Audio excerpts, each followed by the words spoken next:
Hello, everyone. Welcome to Everything Arsenal. We are back. Finally, the international break is about to finish. I mean, you're going to have another international break again in like 3 weeks' time or a month. But Arsenal is back after that big win against Man United in the last minute. Like, usually I don't mind the international break. Sometimes I'm like, yeah, the players will recover from injuries and all that. But this season so far, I mean, it's only part in team, and also like we had a very big win against Man United, so we literally want to play the very next day. I don't usually mind the international break that much these days, but hey, we are back. That one is done. Our next fixture is going to be Everton. So the match preview for that one is in this video, and obviously the match week 5 predictions for all the teams will be at the end. So I'll be going through the match preview, my starting lineup for this particular game, and also the match week 5 prediction. So the international break is finally over. That means we are getting closer to Champions League football, even more exciting. It's a very, very exciting month ahead for Arsenal. We still have like half a month to go, but you're going to be back in the Champions League.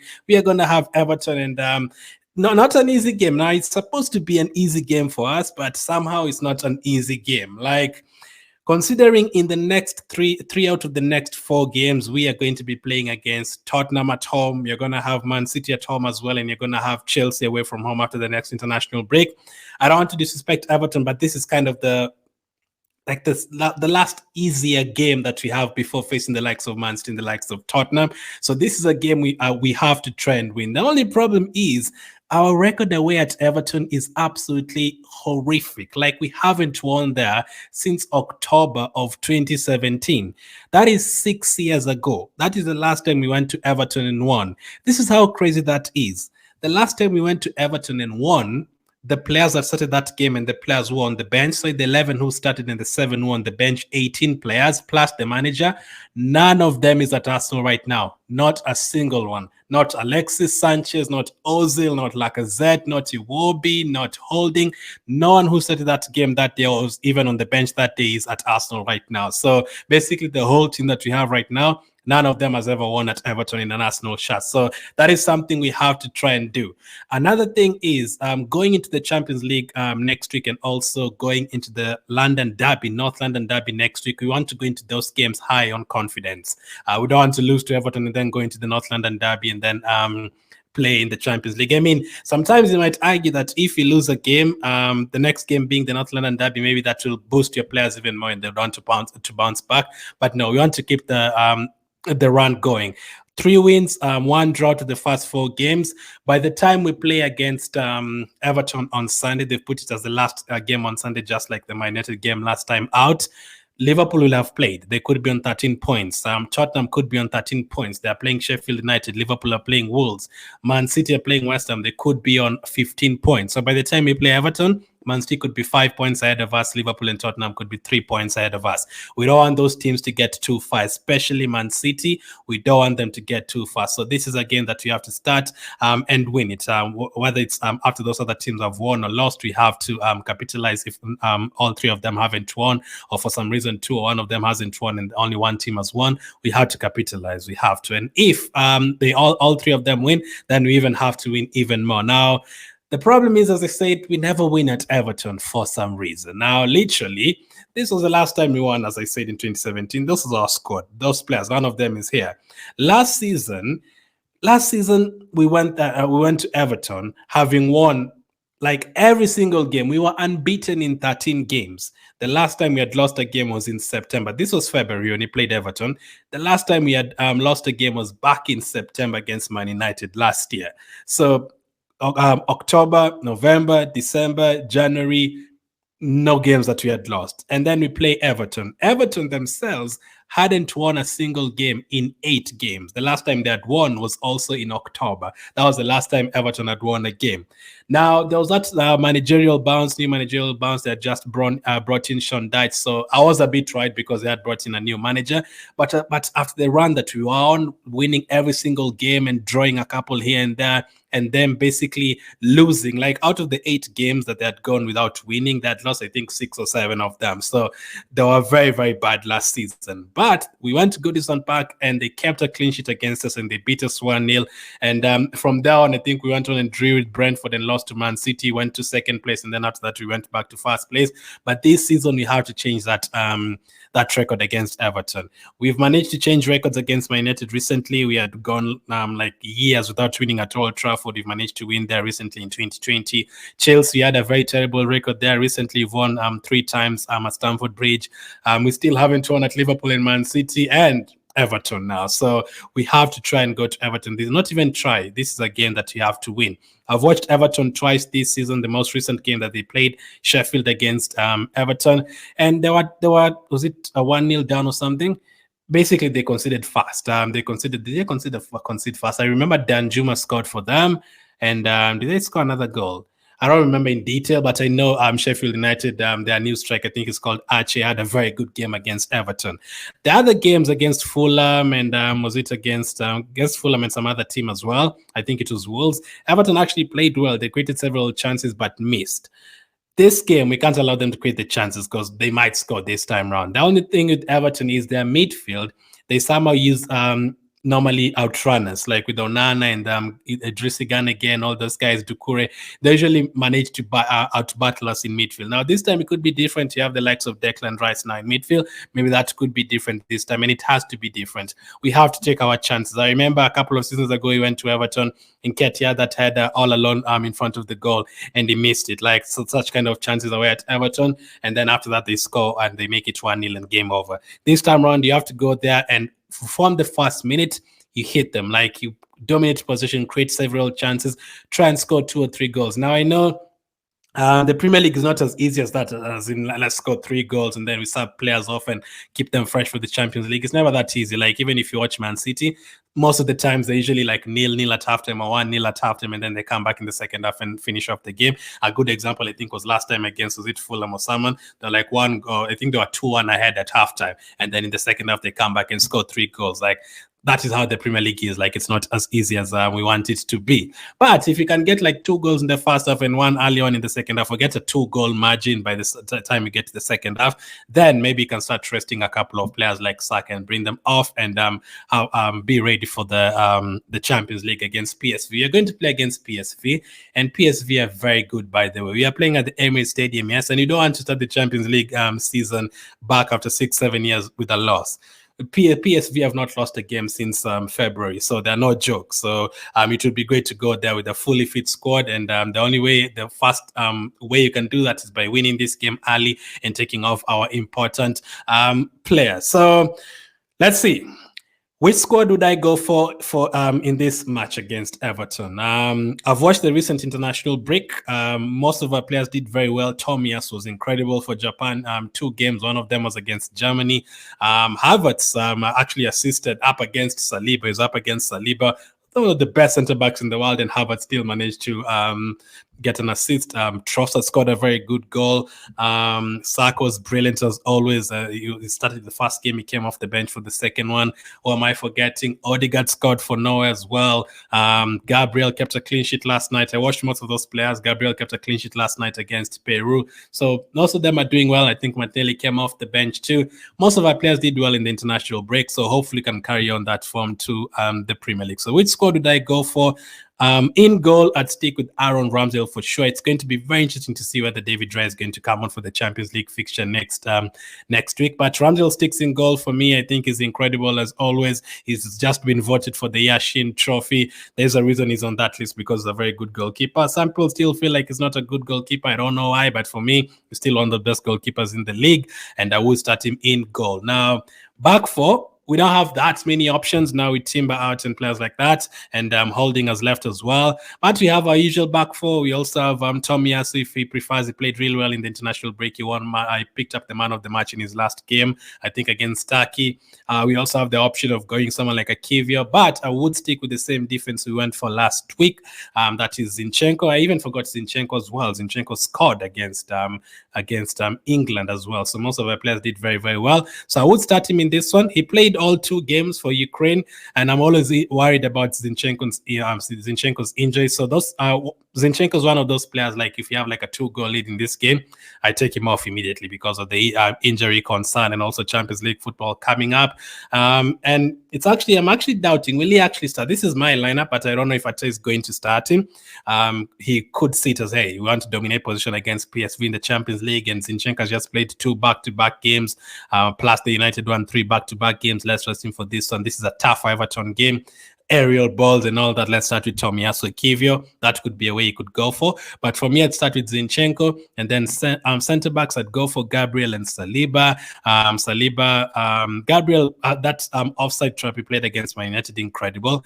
And then Saliba as well, and then Ben White at right back. I want us to go back to this back for a few games in a row, not even a few. If you can stick with it for a longer time, that's great. But this defense worked last season. We saw it against Man United, and we won the game.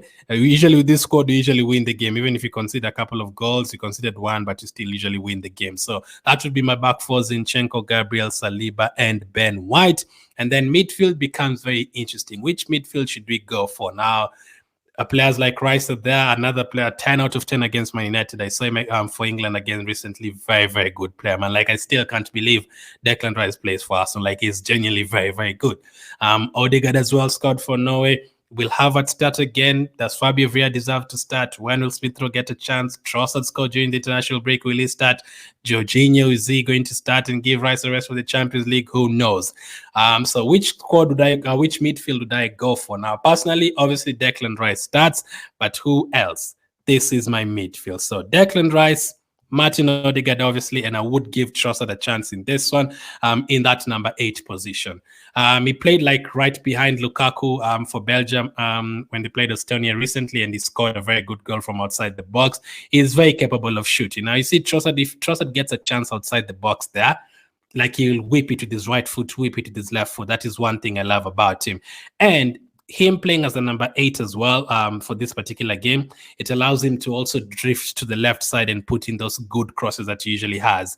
The reason why I call him Trossard. So maybe Martinelli can go inside and Trossard can go on the left for a few minutes, and then he can put in those crosses. Also, his deliveries are very good from corners. So yes, Everton are very not very good, but they've scored a few corners against us recently. But in terms of us attacking, with the likes of Gabriel on the pitch and the likes of Declan Rice, if you have Trossard putting in those good crosses, we can easily score a set piece as well in this particular game. So I would start with Trossard. Declan Rice is self-explanatory. Yes, he played every single game for England during the international break. He will probably start the Champions League one as well. This particular game, if you get a 2-goal lead as well, that is one other player that I'd probably take off and bring on Jorginho and have Rice ready for the Champions League game. I still cannot wait for that, man. I seriously cannot wait. But that would be my midfield. Trossard, also Odegaard and Rice. Now, I've taken out Havertz. I wouldn't have started the last game against Man United at all. Not because, yes, he was not good at all against Man United, but the previous 3 games, I didn't think he was bad as people made it look like. But I think it would be better just put him on the bench for a couple of games, take the pressure away. And then you never know. Maybe you could have a 2-goal lead, 3-goal lead, and then bring him on in the second half, like we've seen other teams doing it, other players. And which player did you also do that with? But basically, come in the second half, and you can score, and your confidence rockets up right away. Like, you maybe find the game is a bit easy, you've already won the game, and then you get a goal, and that boosts your confidence. The problem with starting him like against Man United, the pressure is on. The game is 0-0. We are looking at you, everyone is looking at him, and you have to score this, you have to score this. This is a high pressure game.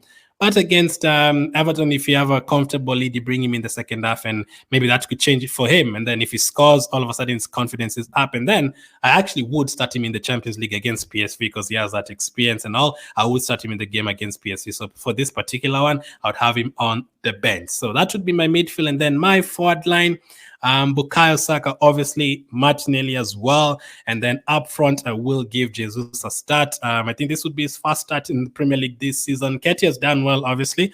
Against Man United, he did very well, especially winning us the free kicks and the energy and putting the likes of Lindelof under pressure.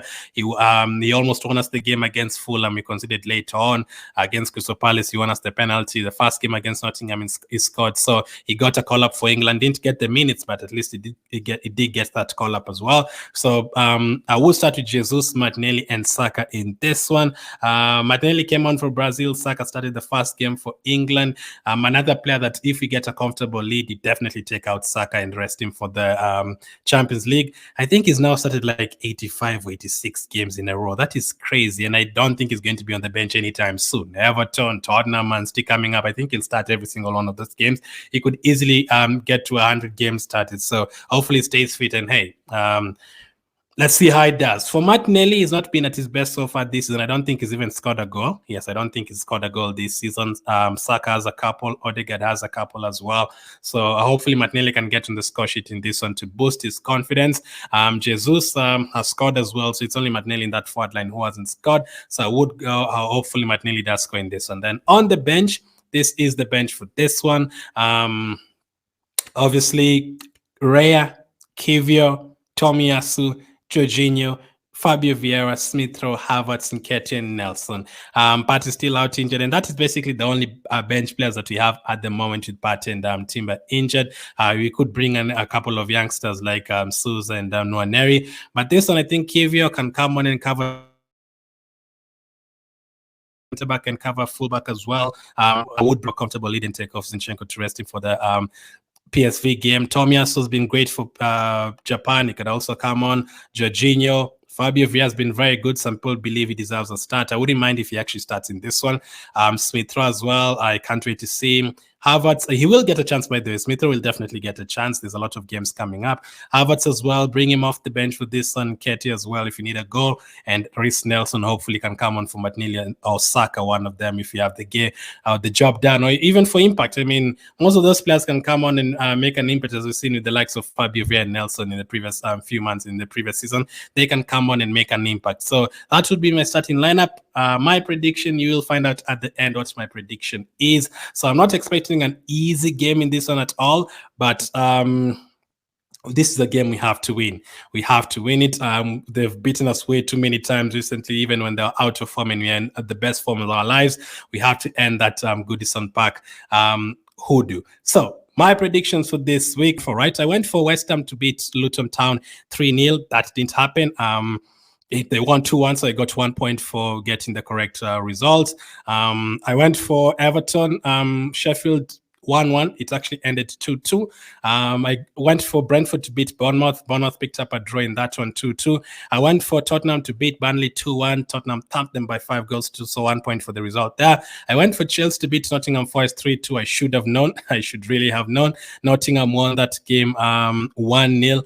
Chelsea on absolutely terrible form. Next up, I went for, Man City to beat Fulham 3-1. Man City won 5-1. I went for Brighton Newcastle 2-2 draw. Brighton made that very comfortable. The 1-3-1. And then I went for 1-1 between Crystal Palace and Wolves. Crystal Palace beat them by 3 goals to 2. I went for Liverpool Aston Villa 1-1. Liverpool actually made that look very easy, 3-0. And then I went for Arsenal to beat Man United by 3 goals to 2. We actually beat them by 3 goals to 1. So now that I didn't get any correct score in this week. I think this is the first week I've not gotten any correct score. So let's go to my predictions for match week 5. What are my predictions for match week 5? Some really good games. So let's see what I'm predicting for this week. Let me put it on the screen. So I have gone for Wolves to lose to Liverpool, 3-2 to Liverpool in that one. That's my prediction for that one. I think Liverpool's good form will continue, so that's another reason for us to win our game. Aston Villa, Crystal Palace, have gone for Aston Villa to beat Crystal Palace by 3 goals to 2. I think Aston Villa are good at home. Crystal Palace, I mean, they've won 2 games so far this season. Very capable team of going to Aston Villa and drawing or even winning. Fulham, Luton, I think Fulham, I mean, they drew with us. They lost heavily to Man City last time out. But against Luton, I think this is a game they have to win. If they don't win this game, then there's a bit of a problem. But I'm not confident in Luton at all. I think they're going to struggle a lot this season. So I have gone for 3-1 to Fulham. Man United, Brighton, I've gone for Brighton to beat Man United 3-2. Now, Man United usually do well at home, but last season, Brighton did the double over them. And I'll be surprised if Brighton won this game again. And if they beat Man United, all of a sudden it's 4 wins out of 5, and it's a brilliant start to the season. And if Man United lose again, it's crisis. But I'm hoping Man United don't win this one. Tottenham, Sheffield, I've gone for Tottenham to win this 3-1. I've actually given Sheffield a goal because of their new striker, but listen, I'm not sure, man. I'm not sure. It could easily be 3-0 or 4-0. Tottenham have been playing really well. Next up, West Ham, Man City. Both teams winning. West Ham have won 3 games in a row. Man City have won 4 games in a row. Last season, Haaland scored his first 2 Premier League goals in this game. It ended 2-0. This time, I think Man City will win again, but I think it's going to be closer, 3-2. Hopefully, they can draw points. Like, if they draw points in this one and we win, we are tied on points, right? Yeah, I think if they... How many points do we have? 10, and they have 12. So if they draw this game and we win, we are tied on points. And West Ham actually have a very good squad this season with the likes of, they signed Kudus, they have the likes of Bowen, Antonio is firing already this season, so hopefully they can get something. Newcastle, Brentford have gone for a 1-1 draw. Newcastle about to embark on their Champions League journey. Next up, they have AC Milan. So I don't know if that is going to be in their heads when they face Brentford. Bournemouth, Chelsea have gone for a 1-1 draw. Chelsea could win this one, but I mean, their form doesn't suggest to me that they're going to win. And Bournemouth just from picking up a very good result away to Brentford, and they're the only team to actually pick up something from West Ham this season. So Bournemouth have been okay. And then last up, I've gone for Arsenal to beat Everton by 3-1. Everton haven't won a game this season. I mean, this is the same thing we've been saying. I still remember. I remember very well. These are the same things we've been saying the last 3-4 years every time facing Everton. Okay, Everton have not won in 8 games. Okay, Everton have not done this in 10 games. Arsenal have not lost since September. Arsenal have not done this since October. And then they beat us. Now, Everton have not won a game this season. Hopefully, this is not the first game that Everton win this season. I've gone for Arsenal 3, Everton 1. And then finally, Nottingham, Burnley. Burnley, I predicted them to finish highest of all the promoted teams. They still could, but it could be 18th, 19th, and 20th. I've gone for Nottingham to beat Burnley 2-1. Nottingham this season, very impressed. Very impressed with them in the second half against Arsenal. Very impressed with them in the first half against Man United, and definitely very impressed with them last time out against Chelsea. So I've gone for them to win their 3rd game of the season. Nottingham 2, Burnley 1. So let me know your predictions for this week for all those games. I have gone for Arsenal to win by 3-1. I'm going for Martinelli to score. I am going to go for Saka to score and also Jesus. So basically the front 3 to score. Those are my predictions for this week. Big week ahead. Big week ahead. Champions League after that. Tottenham after that. Let's start this week with a win. Thank you guys for watching, and I'll catch up with you on the next one.